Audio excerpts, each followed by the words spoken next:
السلام علیکم دوستو، آپ دیکھ رہے ہیں میرا یوٹیوب چینل ماشاءاللہ۔ اگلی رات بھی رہے، لیکن میں نے بتایا نہیں میں کس کام آیا ہوں۔ حضرت ابو ذر غفاری رضی اللہ تعالیٰ عنہ کہتے ہیں خود ہی مولا علی نے پوچھا بتا سکتے ہو کیسے آئے ہو؟ میں نے کہا راز رکھ لو گے؟ فرمایا بڑا کشادہ سینہ دیا رب نے مجھے، تو بات تو کر کہنے لگے یار میں تو محمد مصطفیٰ کی زیارت کرنے آیا صلی اللہ تعالی علیہ وسلم۔ یہ بے نیاز لوگوں میں سے ہیں حضرت سیدنا ابو ذر غفاری۔ میں حضور کی زیارت کے لیے، حضرت علی کہنے لگے سویرے لے چلوں گا۔ انسان بزدل نہیں ہوتا، ہر انسان بزدل نہیں ہوتا، اور بلا وجہ ٹکراؤ کی پالیسی بنا لینا یہ بھی سیانے لوگوں کا کام نہیں۔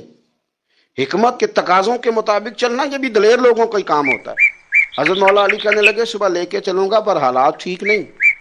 شرارتی لوگ ہر جگہ ہوتے ہیں، اگر کوئی شرارتیوں کا ٹولہ ملا نا جو کھڑا ہوگا جاسوسی کرنے کے لیے کہ حضور کی طرف کون کون جا رہا ہے، تو میں نیچے جھکوں گا جوتے کا تسمہ ٹھیک کرنے کے لیے، لیکن آپ نے نہیں کھڑے ہونا، آپ نے چلتے رہنا ہے تاکہ کسی کو شک نہ ہو۔ کہتے ہیں اس ترتیب سے حضرت علی مجھے لے کے گئے، میں حضور کی بارگاہ میں پہنچا۔ مولا علی کہتے ہیں بڑے بڑے لوگ سوال کرتے تھے، پر یہ شروع سے سلیم الطبع تھے، مجھے کہہ لینے دینا، جنہوں نے ماننا ہوتا ہے وہ لمبے سوال کرتے ہی نہیں۔ مان جو لیا تو لمبے سوالوں کی ضرورت ہی کوئی نہیں۔ کہتے ہیں لوگ بڑے بڑے سوال کرتے تھے، پر ابو ذر نے 2-3 باتیں پوچھی اور آگے جا کے کہنے لگے حضور ہاتھ بڑھائیں مجھے کلمہ پڑھائیں۔ نبی پاک صلی اللہ علیہ وسلم نے کلمہ پڑھایا، فرمایا باہر جا کے نا ابھی ذکر کرنا کہ تم مسلمان ہو گیا، یہ ماریں گے۔ عرض کی حضور انہیں مارنے دے، میں آیا بھی مار کھا نہیں ہوں، انہیں مارنے دے نا۔ پڑا فلک کو کبھی دل جلوں سے کام نہیں، داغ دہلوی نے کہا تھا پڑا فلک کو کبھی دل جلوں سے کام نہیں، اور جلا کے راکھ نہ کر دوں تو داغ نام نہیں۔ ماری تو کھانے آئے ہیں، مارنے دے، کرنے دے زہر جتنا لگانا ہے لگانے دے۔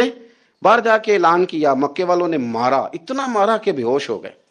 پھر کسی نے بتایا کہ تم نے گزرنا بھی ہے ان کے علاقے سے، بنو غفار سے، پھر ان کا پتہ بھی ہے یہ لوگ بڑے سخت ہیں، پھر چھوڑا۔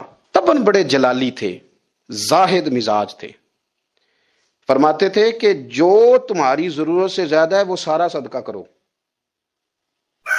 کنز کے معاملے میں ان کا رویہ یہ تھا، صرف حضرت صدیق اکبر کو کچھ نہیں کہا انہوں نے، باقی حضرت عمر جیسے آدمی کو بھی کھڑا کر کے کہہ لیتے تھے یہ مال کیوں رکھا ہوا ہے خزانے میں، بانٹتے کیوں نہیں سارا؟ اور جناب عثمان غنی رضی اللہ تعالیٰ عنہ کے ساتھ تو باقاعدہ کئی دفعہ اس موضوع پر گفتگو کی۔ وہ کہتے تھے کہ جب اللہ کہتا ہے قرآن میں کہ مال دولت جمع نہیں کرنی، تو وہ جو لوگ تھے وہ بھی بڑی شانوں والے تھے، وہ کہتے تھے کہ اللہ نے جب زکوٰۃ فرض کی تو مال جمع ہوتا ہے تو زکوٰۃ فرض ہوتی ہے نا، جب فطرانے کا کہا تو مال ہوتا ہے تو فطرانہ آتا ہے نا۔ تو آپ جو کہہ رہے ہیں وہ ٹھیک ہے، پر آپ اعلیٰ بات کر رہے ہیں تقوی کی، سارا بانٹو۔ تو حضرت ابو ذر غفاری کہتے تھے چلو ٹھیک ہے تمہاری بھی بات مان لیتا ہوں، پر یہ بتاؤ مدینے والے کا اپنا طریقہ کیا ہے؟ کہ بھائی حضور کا طریقہ تو وہی ہے جو آپ بتا رہے ہیں۔ تو فرمانے لگے پھر اس رستے نہ چلیں جو رستہ مدینے والے رسول کا ہے۔ اور حضور سے، نبی پاک سے عشق کرتے بڑا کھل کے۔ یہ صحابہ صفہ میں سے تھے۔ کلمے پڑھنے کے بعد چونکہ طبیعت جلالی تھی تو حضور نے بھیج دیا، فرمایا واپس جاؤ اپنے قبیلے میں تبلیغ کرو۔ واپس گئے، بھائی کو مسلمان کیا، والدہ کو مسلمان کیا، قبیلہ سارا مسلمان کیا، وہیں رہے۔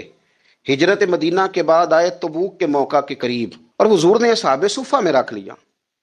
نوکری کرتے مدینے والے رسول کی، دلیر آدمی تھے، بڑا قبیلہ تھا، پر ڈیوٹی کرتے، ڈیوٹی خدمت کرتے۔ ایک بیٹا تھا زر اس کا نام تھا، اس کی ڈیوٹی لگائی تم نے میرے نبی پاک کے اونٹ چرانے۔ ڈاکو آئے تو صاحبزادہ اونٹوں کی، اونٹنیوں کی حفاظت کرتے شہید ہو گیا۔ اور یہ انوکھا بندہ ہے جس نے شرط لگائی تھی کہ میں نے کالی سیاہ رنگ کی عورت سے شادی کرنی ہے، انوکھا بندہ ہے۔ ایک بیٹی تھی، ایک بیٹا، بیٹا شہید ہو گیا، بیوی سے کہا تم نے نبی پاک کے گھر میں خدمت کرنی ہے، حضور کے گھر والوں، اور میں نبی پاک کی نوکری کروں گا۔ حضور کی خدمت کرتے، ہر وقت خدمت میں رہتے۔ اور حضور جب آتے نا، صحابہ صفہ میں یہ شامل تھے جو لوگ دین سیکھتے، حضور جب آتے تو سب سے پہلے آ کے حضرت ابو ذر غفاری کا پوچھتے، بلائیں، اور جب بات کرتے حضور تو بار بار ان کو مخاطب کر کے بات کرتے۔ حضرت ابو ذر غفاری رضی اللہ تعالیٰ عنہ کا نبی پاک سے اتنا پیار کہ ہماری بھی مشکل حل کر دی۔ ابو داؤد شریف میں موجود ہے، ایک دن کہنے لگے یا رسول اللہ صلی اللہ علیہ وسلم، اگر کوئی بندہ کسی سے پیار بڑا ہی کرے پر اس جیسے عمل نہ کر سکے، کوشش کرے کر نہ، لوگ ہمیں کہتے ہیں نا جی پیار بڑا، عمل بھی تو کرو نا، بھی کرنا چاہیے، پر انسان ہے نا، غلطی بھی تو ہو ہی جاتی ہے۔ اب ہم عمل نہیں کر سکتے تو تم ہمیں پیار بھی نہیں کرنے دو گے؟